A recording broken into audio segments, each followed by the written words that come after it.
Mais uma noite excelente e produtiva para a aviação de longo alcance da Ucrânia. Na noite de 21 de julho, drones ucranianos mais uma vez atingiram o inimigo em um amplo leque, desde a região de Moscou e Lipetsk até as regiões de Leningrado e Rostov. Moscou treme pelo quinto noite consecutiva com o som das sirenes e fecha os aeroportos, enquanto em Lipetsk, uma zona industrial próxima à usina termoelétrica e ao complexo metalúrgico está em chamas. E os depósitos do maior marketplace russo, Wildberries, estão pegando fogo de tal forma que os prejuízos já chegam a bilhões de dólares. Hoje vou analisar o relatório completo dos ataques noturnos na Rússia. Lá, essa noite foi realmente agitada. Então vamos lá. Vamos calcular juntos o quanto deixamos os russos mais pobres. E só os ataques ao Wildberries já causaram prejuízos de vários bilhões de dólares. E vamos olhar para o quadro geral, que para os russos é complicado, mas para nós é muito simples. A Rússia não tem mais retaguarda segura, e até eles mesmos já admitem isso. Meu nome é Alexei Petit. Vamos analisar esse assunto juntos, mas antes de começarmos, peço que você se inscreva neste canal do YouTube. Estamos chegando à marca de 300 mil inscritos, então ficarei pessoalmente grato pela sua inscrição. Então quero começar este episódio com um vídeo curto que meus inscritos enviaram para o meu canal do Telegram, Petit News. Aliás, o link para ele está na descrição deste vídeo, acessem e se inscrevam. Este vídeo mostra o quanto os russos, na verdade, estão desconectados da realidade. Eles ainda não entendem o que está realmente acontecendo e para eles ainda é, entre aspas, como se fosse uma guerra. Assustador nem é a palavra certa, é assustador. À noite todo mundo pulou da cama. Ninguém entendia o que estava acontecendo. Pensaram que já era guerra. Todo mundo ficou assustado. Bem, o que é isso, afinal? Por que motivo? Por que eles vieram aqui? O que eles querem em Elektrostal? Isso faz sentido? Tem uma cidade bem aqui do lado. Pode explodir isso perto de todas essas pessoas? Ei, vai assustar todo mundo. Como você reagiu quando tudo isso estava acontecendo? É assustador. Sério, parece uma guerra. Por isso, Não há o que dizer. existe alguma esperança para o futuro de que isso pare de acontecer? Ou devemos nos acostumar a viver sob essa tensão? Todo mundo diz que em 2028 tudo isso acaba. Estamos esperando. 2028? Bem, no começo, quando tudo isso começou, todo mundo falava. Então estamos nos acostumando. O que mais podemos fazer? E aqueles caras que estão lá na zona de combate é ainda mais difícil para eles. Ai. Eu não consigo entender por que isso está acontecendo, para ser sincera. Apesar de eu ter mais de um diploma de nível superior e ter trabalhado em um emprego tão sério, para mim isso é muito difícil. Eu não sabia o que fazer e estava tão perdida. Porque eu já tinha ouvido falar que toda a região de Moscou estava pegando fogo. Mas vocês ainda não tinham visto, né? Eu vi todos esses incêndios da varanda. Bem, agora vamos ao ponto. Vou começar pela região de Moscou. Lá é a principal frente do nosso trabalho de longo alcance agora. A onda de ataques à região da capital inimiga já dura vários dias seguidos. E os complexos de armazenamento da Wildberries, o maior varejista online da Rússia, são um dos principais alvos das últimas noites. E isso faz todo sentido, porque é por meio desses centros que passam o abastecimento e a logística que sustentam a economia da retaguarda, alimentando essa guerra. Pronto. Quando os russos começaram a reclamar nas redes sociais, dizendo que perderam mercadorias no valor de milhões de rublos e que ninguém vai compensá-los, perguntando por que os ucranianos atacaram os armazéns, sendo que eles, supostamente, não têm nenhuma relação com a guerra. Veja, é tudo muito simples, muito simples. Quando vocês vendessem esses produtos, pelo menos pagariam impostos que depois o Putin usaria para a guerra contra a Ucrânia. Por isso, tudo faz todo sentido. Além disso, esse marketplace anunciava abertamente a venda, em sua plataforma, de drones para o exército ocupante, fibra óptica para esses drones, vários sistemas de liberação de munições, uniformes militares e uma porção de equipamentos militares. Aqui vou listar em ordem o que foi atingido na região de Moscou nos últimos dias para mostrar a dimensão disso. Drones ucranianos atingiram com sucesso o centro logístico da Wildberries e usinas elétricas localizadas a leste de Moscou. Lá havia uma coluna de fumaça que cobria metade do céu. Atacaram o depósito da Wildberries em Kaledino, nos arredores de Moscou, ao sul de Podolsk. Russos que vierem reclamar que eu coloquei a ênfase errada, já aviso de antemão, eu não estou nem aí para como se chamam esses povoados nos pântanos russos. E se eles nem existissem, eu só ficaria feliz. Na própria cidade de Podolsk, no bairro Lvovsky, só para constar, drones incendiaram um depósito de petróleo. Na verdade, em uma única noite na região de Moscou, foram registrados 5 focos de incêndio. Também pegou fogo um grande centro logístico no Parque Industrial Yuzhny Vrata, no distrito de Domodedovo, um complexo com mais de 650 mil metros quadrados. Esse é, aliás, um detalhe à parte que torna esse alvo especialmente satisfatório. Como apurou a publicação da agência, o complexo Yuzhny Vrata está diretamente ligado ao fundo Talento e Sucesso. Seu fundador é Sergei Haldugin. É o violoncelista Sergei Haldugin. Ele é o laranja pessoal e amigo próximo de Vladimir Putin. E o presidente do conselho curador desse fundo é o próprio Vladimir Putin. Ou seja, os drones ucranianos atingiram diretamente propriedades ligadas ao círculo mais próximo do ditador russo. Na noite de 21 de julho, também houve um ataque considerável em Lipetsk. O alerta de ameaça de mísseis e drones foi anunciado 2 vezes durante a noite. Ou seja, o inimigo não dormiu e se assustava com cada sirene. Depois dos alertas, uma série de explosões ocorreu pela cidade e um grande incêndio começou na zona industrial. E, de acordo com dados de comunidades OSINT e canais de monitoramento, o incêndio aconteceu na região da usina termoelétrica 2 e da usina metalúrgica Novo Lipetsk. A área do incêndio é de cerca de 2.500 metros quadrados. O chefe da região de Lipetsk, Igor Artamonov, foi obrigado a confirmar um grande incêndio, como ele mesmo disse, em instalações industriais. Essa é uma formulação vaga, usada para ocultar os verdadeiros alvos. Neste caso, o alvo é bem significativo. De acordo com dados ucranianos, o alvo atingido foi uma instalação ligada à usina metalúrgica de Novo Lipetsk. Ou seja, uma empresa que fornece aço, inclusive para a indústria militar. Ou seja, está pegando fogo aquilo de que o inimigo faz armas contra nós. E além disso, a usina termoelétrica número 2 basicamente fornece aquecimento para a cidade. Por isso, que os russos se acostumem a viver do jeito que eles obrigam os ucranianos a viver, deixando-os por anos sem luz e sem aquecimento com seus ataques à infraestrutura energética ucraniana. Agora, finalmente que esses russos sintam na pele o que é isso. Mas, como vocês viram no vídeo do começo, eles estão completamente fora da realidade. Eles realmente não entendem o que está acontecendo.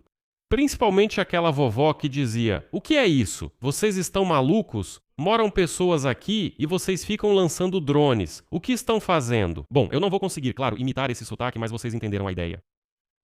E ao mesmo tempo, segundo a mídia russa, depois do anúncio do alerta, a zona industrial perto de Lipetsk e o parque industrial na região de Leningrado pegaram fogo. Aliás, nossos drones ucranianos atuaram de forma bastante ampla. Do sul até São Petersburgo, por centenas de quilômetros, um longe do outro. Resumindo, atacaram de forma que pegasse fogo em todo lugar. E uma notícia especialmente agradável. Moscou já está se defendendo dos drones pela 5ª noite consecutiva. O prefeito de Moscou, Sobyanin, relatou como de costume que a defesa aérea derrubou tudo nos arredores da capital. Mas não faz sentido acreditar nos relatórios deles. Mas há um fato que eles não conseguiram esconder. Os aeroportos Domodedovo e Zhukovsky pararam novamente. Foram impostas restrições aos voos, e cada noite dessas significa um centro de aviação paralisado. Voos organizados. E um lembrete claro para os moscovitas de que a guerra que eles apoiaram chegou até eles. E depois vemos nas redes sociais esses rostos de russos choramingando nos aeroportos. Agora eles vão tremer nos corredores por causa das explosões. Também atingiu a região de Rostov. Na vila de Kamenolomny, por causa dos destroços de um drone, o telhado da estação ferroviária pegou fogo, mas o mais interessante são as consequências para a logística deles. Segundo dados da Ferrovias Russas, foi preciso apagar o incêndio em uma instalação da infraestrutura ferroviária com um trem especial de combate a incêndios. Isso mostra a dimensão do ocorrido. No final, 26 trens de passageiros ficaram parados com atrasos de até 4 horas e meia. Drones também operaram sobre Novochakhtinsk, Shakhty e Novocherkassk. A ferrovia é, afinal, o sistema circulatório pelo qual o inimigo transporta para a linha de frente equipamentos, munições e carne de canhão. Encontrei esses russos que invadem a sagrada terra ucraniana. E especialmente na região de Rostov é sagrado atacar porque dali é bem pertinho da Ucrânia. Agora vamos falar separadamente sobre o dinheiro. Esses mesmos prejuízos dos russos que apoiam tão ativamente a guerra ou ainda não entendem o que está realmente acontecendo. Lembro que a Wildberries é o maior marketplace da Rússia. Seus centros logísticos são enormes armazéns lotados de mercadorias até o teto. É sobre ela que vamos falar. Quando um hub com centenas de milhares de metros quadrados pega fogo, a conta já se compõe de várias partes. Mercadorias queimadas, o próprio prédio com seus equipamentos, entregas e operações paralisadas. Isso também é prejuízo. E é significativo que não só os russos começaram a reclamar, mas a própria empresa Wildberries também. A cofundadora e diretora-geral da Wildberries, Tatiana Kim, chamou isso de uma noite horrível para a Rússia e para toda a empresa. Claro que seria horrível quando seus depósitos estão virando tochas um após o outro. E a revista Forbes calculou que só na primeira noite dos ataques, em 18 de julho, drones atacaram 2 grandes depósitos da Wildberries em Elektrostal, na região de Moscou, e em Kotovsk, na região de Tambov. E só naquela noite de 18 de julho, as perdas da empresa e dos russos em geral são estimadas em 2,5 bilhões de dólares. Mais uma vez, isso é só da noite de 18 de julho, em seguida vou citar a Forbes. As perdas da própria empresa ainda são difíceis de estimar. Especialistas acreditam que será necessário gastar cerca de 30 bilhões de rublos para restaurar os armazéns. E uma estimativa cautelosa, repito, uma estimativa cautelosa dos estoques de mercadorias armazenados lá chega a 170 bilhões de rublos. Ou seja, para cobrir totalmente os prejuízos, mesmo segundo estimativas preliminares, será necessário um valor superior ao lucro líquido de todo o grupo de empresas Wildberries Rus, que em 2025 foi de 175 bilhões de rublos. Ou seja, tudo o que foi ganho em 2025 terá que ser gasto na recuperação. O armazém em Elektrostal, um dos maiores centros logísticos da Wildberries, com uma área de 250 mil metros quadrados, e o armazém em Kotovsk, com 108 mil metros quadrados, foi colocado em operação, literalmente no ano passado. E agora, a empresa unificada Wildberries Rus, chamada de RWB, segundo especialistas, perdeu quase 10% de seus imóveis de armazenagem. Esses nossos ataques se explicam de forma bem simples. Zelensky e o Estado-Maior das Forças Armadas da Ucrânia declaram que os ataques de longo alcance atingem importantes instalações logísticas e que os centros atacados eram usados pelo inimigo para abastecimento. Abastecimento de componentes para a produção de drones e equipamentos de navegação. Já vou dizer de imediato, caso os russos estejam assistindo e perguntem por que atacamos, isso foi vocês que inventaram. Lembro que esses ocupantes russos selvagens vêm destruindo os hubs dos Correios Novaya Pochta na Ucrânia há vários meses seguidos. Hubs postais. O que vocês acham disso? Ou seja, é preciso entender que esses depósitos da Wildberries não são depósitos civis, como a propaganda russa está gritando agora, mas sim elos do abastecimento militar. Tudo está certo e, como podem ver, os prejuízos são consideráveis. E, a propósito, ninguém vai pagar compensação aos russos pelo produto perdido, é claro. Já disse, repito e vou repetir de novo. O Kremlin e toda a elite russa não estão nem aí para o cidadão russo comum. E por isso, a principal conclusão de hoje: os drones ucranianos abriram uma nova zona de impacto no território da Federação Russa. Ou seja, a Rússia não tem mais retaguarda segura. Só na noite passada, ataques aconteceram em uma enorme extensão geográfica ao mesmo tempo. Região de Moscou, Lipetsk, região de Leningrado, Rostov, Vladimir e assim por diante, e assim por diante. Ou seja, a geografia é bastante ampla. Isso já não é fronteira, mas retaguarda profunda, o coração industrial e logístico do país. Quando numa noite só pega fogo, a 40 quilômetros da fronteira e a centenas de quilômetros para dentro.